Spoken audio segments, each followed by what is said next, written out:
The defeat of Antony and Cleopatra marked the end of an era, the end of the Hellenistic kingdoms, the end of Egypt as an independent power, and the end of any resistance to Octavian's domination of Rome. After Actium, Octavian advanced slowly and deliberately toward Egypt, consolidating power and eliminating remaining supporters of Antony. By the time he reached Alexandria in 30 BCE, Antony's position was hopeless. His troops were exhausted, divided, and demoralized. Many defected to Octavian. Others simply surrendered. Antony attempted one final act of defiance, launching a small cavalry attack. It failed. Realizing all was lost, he withdrew to the palace. When false rumors reached him that Cleopatra had taken her own life, Antony chose to follow her example. He fell upon his sword.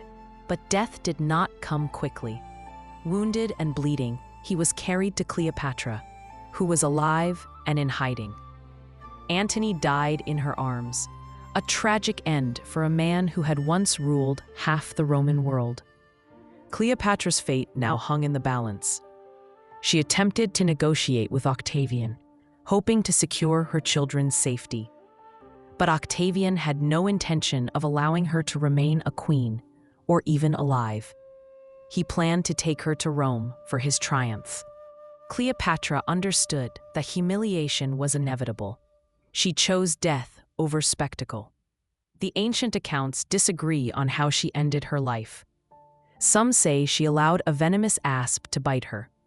Others claim she applied poison with a needle or a comb.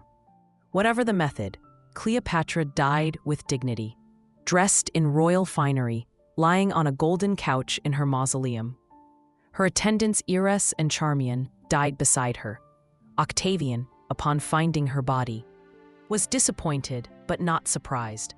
He had lost a political trophy, but gained something greater: absolute, uncontested power. He ordered Caesarion killed, declaring, "Too many Caesars is not a good thing."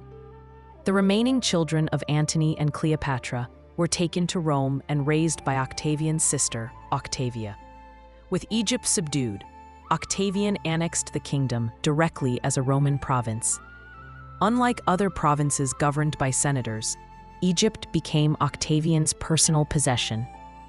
Its enormous wealth, especially its grain, would now serve the needs of Rome and strengthen Octavian's political position.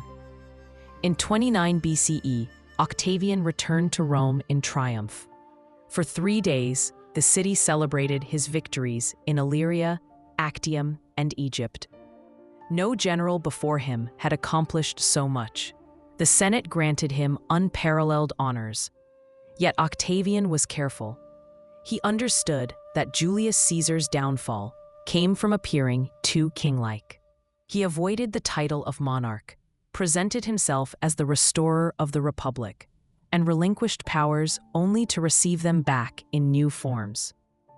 In 27 BCE, he received a new name from the Senate, Augustus, meaning the revered one.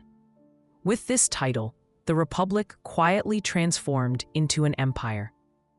Augustus became the first Roman emperor. He controlled the military, the treasury, foreign policy, and the provinces. His rule brought stability after decades of chaos. Roads expanded, trade flourished, art and literature entered a golden age. Caesar had dreamed of such a Rome. Augustus built it. The age of emperors had begun.